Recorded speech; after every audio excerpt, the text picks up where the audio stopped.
Welcome to Overwatch, and welcome to another episode of Coffee Time. Hopefully you got your coffee, I've got mine. I'm going to take a slurp of it now. You probably won't hear it on the audio, who knows. And well, I thought I wasn't going to have much to talk about this week, and then Blizzard drops a bomb on the PTR, where Mercy is now getting a huge change. So we're going to talk a lot about Mercy and balance and how patches work, and using patches as a tool as well, I think is what we're going to get into a little bit, and we'll see how it goes from there. First things first, I want to start on like using patches as a tool, and how balancing with patches is kind of the sledgehammer approach, but sometimes it's needed, sometimes it isn't. So if you haven't been following like the statistics of pick rates and stuff like that, and sort of also keeping an eye on how pros have been responding to changes, because they're usually indicative of what the very highest level of play is, then, well, basically Mercy has completely taken over the meta.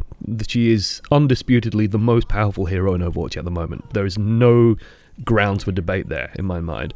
She is, without a doubt, overpowered. Her pick rates basically shot through the roof. At the highest level, she is mandatory. If you run without Mercy and they run with a Mercy, you will probably lose. Barring some catastrophic failure from their team, the Mercy is just so powerful. And as a result, the entire game is skewed around Mercy at the moment. Everything is sort of circled around her. Now, it doesn't feel as bad as perhaps it is, because you have Mercies on both sides. If one team could pick Mercy and the other team then couldn't pick Mercy, you would absolutely feel it. You would absolutely feel that the Mercy is just having too much impact at the moment. But because that doesn't happen in Overwatch, because both teams run Mercies, the way it feels at the moment, at least to me, is that every other team fight, or pretty much every team fight, because Valkyrie charges so quickly, and it's pretty easy to charge support ults on demand if you want to. Every team fight, you start fighting, you get a pick, res goes off, you get another pick, Valkyrie goes off, and then both Mercies go Super Saiyan, and you sit back for 30 seconds reading a magazine while you wait for the Mercies to calm down, and then you go in and you have your fight, and then you actually win the point or whatever. Because the way that it felt before, without having some sort of huge swing where you have to kill people, like you have to kill 3 or 4 people pretty much within a 10-second time frame to win the team fight, without that sort of power coming in, without, you know, a Reaper ultimate or a Doomfist ultimate or a Visor getting several people, you were not gonna make progress during Valkyrie. You just weren't. And you would kill someone and you go, yeah, I killed someone, and then she res them, and then you kill them again, and she res them again, and you kill them again, and she res them again, and Mercy, just sod off. This is annoying. This is frustrating, I suppose. Now, there's always the argument for, you know, okay, well, you've got to give patches time, right, for counterplay.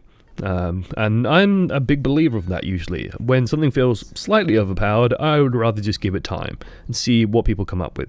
At the moment, the only solutions I've seen for Mercy is save Tactical Visor and hope to kill her with the Tactical Visor, Sombra. So if you're playing a map where you can run Sombra, you should run Sombra with Mercy, because EMP is so good against Mercy and hacking is so good against Mercy, and maybe Deadeye and Diva Bomb. The issues there is that Mercy in Valkyrie form moves super quickly, a little bit less quick and smooth now because they're removing the Guardian Angel tech, but it's still very difficult. And to me, the big thing that people tend to overlook with Valkyrie is time and how long it lasts. Valkyrie is the longest lasting ultimate in the game aside from Symmetra. Like, it is an enormous period of time where Valkyrie is activated. And I've seen Mercy players on Twitter, for example, comparing Valkyrie and say, with Transcendence, because now they're saying, oh, well, it's just a much worse Transcendence. The difference being Transcendence lasts a couple of seconds and Valkyrie lasts half a minute. So you are getting huge value out of Valkyrie while it's activated, and this is the big thing with Valkyrie and this is sort of my argument against, well, you just run Soldier and use Tactical and Safe Tac Visor for Valkyries. The issue there is that the Mercy can just hide, and the enemy team just sort of hides, and then if you kill people with the Tac Visor, let's say you get a kill with it, and then Mercy just comes out and reses them, and that's that, really. Valkyrie lasts so long that you can afford to spend a third of it tucked behind a wall and still get huge amounts of value out of that ultimate. Like, the idea of countering Valkyrie with anything other than another Valkyrie is insane to me, because they can wait and the Valkyrie will just outlast them. And this is the power swing that I think people haven't realized, is that if you are running a Mercy and the enemy team isn't, even without resurrecting, the time that Valkyrie lasts gives you an advantage. It's not the huge sort of power spike necessarily that other teams will get with Sound Barrier, with Transcendence, with Nano Boost, but it is a power spike that, well, it's not really power spike, it's more like a power plateau where you will have this, you'll be able to outlast the enemy team basically, because Mercy can heal 3 people or damage amp 3 people all at once. I mean, you're not usually going to get everyone with the beam splitting, so you're going to get about 3 people, and hey, now you've got 3 Mercies effectively on your team at any given time. For 30 seconds. That's pretty good. That's still pretty good. And I think people forget that. And I kind of want to remind people that, hey, Valkyrie lasts a long time. Don't underestimate it, and don't, please, for the love of God, compare ultimates in isolation against other ultimates as well. It doesn't work. Resurrect is super powerful. Now, in fairness, this is not the change I was expecting. I was expecting the cooldown reset to stay, and I would kind of like it to stay, to be honest. I would prefer it to stay. Because to me it creates an interesting decision point, right? When you see 2 people go down, it's like, okay, I've got to use Valkyrie now.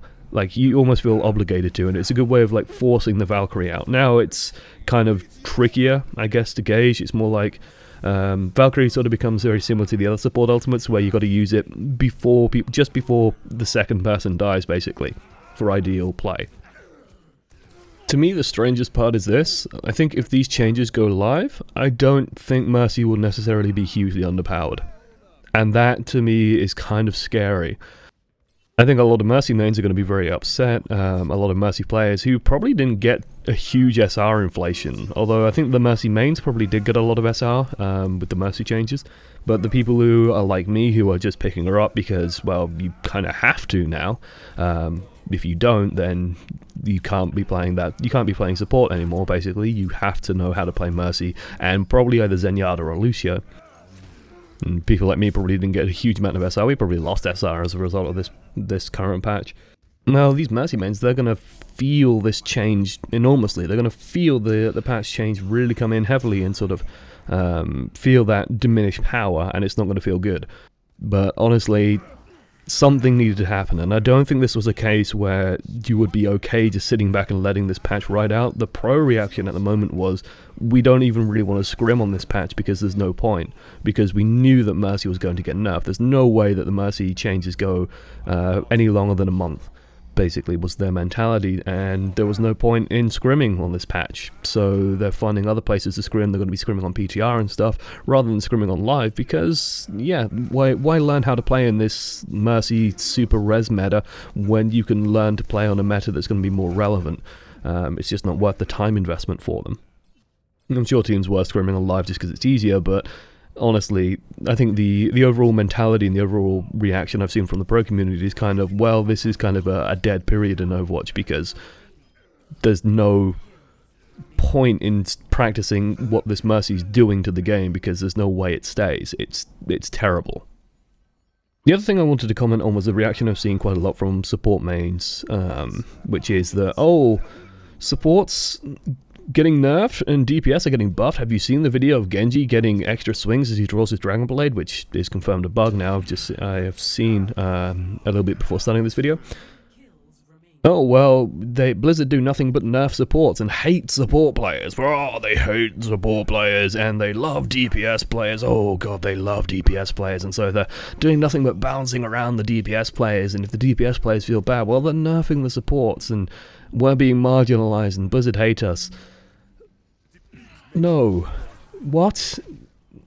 To me, it's such a childish mentality, and I think it underestimates the people making the game hugely. Supports have been buffed in the past, supports have been changed in the past, and to me, you basically do play the game around support ultimates, and the game is defined and shaped by support ultimates. The very nature of ultimate economy usually revolves around supports, pressuring supports, dealing with supports, and fighting against supports. I think one of the reasons why this perception exists is because there are way more quote-unquote DPS heroes than there are supports, and so the DPS heroes just get more tweaks and buffs and adjustments than the supports do by dint of sheer number. It's also harder, I think, to gauge how supports are in terms of health, because the pick rates change across every bracket. Anna, for example, has pretty much no play in lower levels, shoots up at higher levels and then drops off a little bit again. Mercy kind of does the inverse, or used to do the inverse. Now she's just like a flat 100% bar across every single bracket, or should be, where she dropped off at higher levels, peaked at Master, and then dropped off sharply into Grandmaster, where the Mercy one tricks sort of got stuck in Master level usually. Then you have Zenyatta and Lucio, who have always kind of been floating around. Lucio's always been overpowered just by nature of having a unique buff that is extremely strong, and so Lucio will always be pretty good for any team that requires mobility. It's impossible to argue against that until they add another hero that adds movement buffs. There's no getting past that Lucio is just going to be relatively mandatory unless they nerf speed boost into irrelevance. If they do that, then that's a shame. I've always found this perception interesting, and I use interesting, I think, quite correctly. I've seen it in every game I've played that has balance changes. I've seen it countlessly in Blizzard games. I used to play a huge amount of World of Warcraft, and it's, oh, Blizzard loves the Horde are their flower childs. Oh, they love them. Oh, Chris Metzen loves orcs. Oh no, Blizzard love the Alliance. Oh, they change everything for the Alliance, and they, you know, and it's us versus them, sort of tribalism at its finest. Oh, they buff shamans. Oh, they're buffing paladins. Oh, and like in vanilla WoW and stuff like that. Oh, Jesus, the flashbacks, the memories. But to me, it's a bizarre mentality to have, I suppose, because the idea that, oh, well, Blizzard just hates supports and they're trying to nerf supports into irrelevance, and it's like there's 4 supports to pick from, and they have to be viable, and you aren't going to get to a point where, oh, running no supports is ideal. That's not going to happen. I don't understand these people that feel that, oh, well, a support was doing good, well, clearly they need nerfing then. It's like, well, no, Mercy is clearly broken as fuck. She needs nerfing. She needs nerfing hard. I think I said in the change video that it's usually a good indicator that if everyone seems to like a change, and especially like the people that main that hero seem to like a change and are instantaneously doing better, that's usually a sign that the change is overpowered, because there should be an adjustment period where decision making needs changing. Because that adjustment period doesn't seem to happen, it's just basically being offset by the sheer power of the hero, and therefore the hero change is kind of overpowered. Stuff like Roadhog is usually more normal, where you'll see this huge drop-off and you see this huge amount of complaints that, oh my god, this feels so bad, this feels so wrong, because all the decisions I'm making now feel terrible. And sure, Roadhog was an example where he ended up a little bit over-nerfed, but now he's sort of starting to come back and creep back in something a bit different, and hey, now he's finding relevancy again. I just want to finish up as well by touching on the movement changes that have been reported on Lucio and Mercy. The Mercy one feels kind of consistent with some of the changes they've done to movement techs elsewhere, so basically the Guardian Angel sort of drift that you can do at the moment. They're getting rid of that, and that, I think, momentum change, or how momentum is handled in Overwatch, seems to have impacted Lucio. I'd be curious to see if it's impacted Doomfist as well, because Doomfist seems to benefit from kind of the same techniques. So that's going to be interesting to see whether or not the Lucio change is intentional, because from what I'm hearing, he is moving slower off walls, basically. So when you jump off a wall, you move a little bit slower than you do on live, which is a shame, I think, because Lucio's been in a good place for a while, and I hate to kind of see that change. So that feels unintentional. We'll see if Blizzard tweak it. It feels like the movement change to Guardian Angel has had the impact on Lucio, and that feels unforeseen. We'll see. Otherwise, guys, I don't know. Let me know your thoughts on the Mercy changes. Let me know if you think Blizzard are being too heavy-handed. The final thought I think I'll finish on is that it's easier to buff something up than to nerf it down. So if something is overpowered, like shaving off little bits of its power constantly is a much slower and more painful process than doing the opposite. That's how we got the tank meta for like months and months and months and months, because they slowly shaved power off the tank meta, and we ended up just sort of stuck in it. I don't want to end up stuck in the Mercy meta. I would rather see Mercy sort of swing to a little bit underpowered and then get brought back up through time. Hopefully they do that bring back up phase. Otherwise, yeah, the constant resurrecting was just obnoxious, and I'm kind of glad to see it's going. thank you for watching to the end. Thank you for joining me for coffee time. I'll see you guys probably next time, probably very soon, hopefully. And I'll see you guys on the streams as well. Take care. Toodles.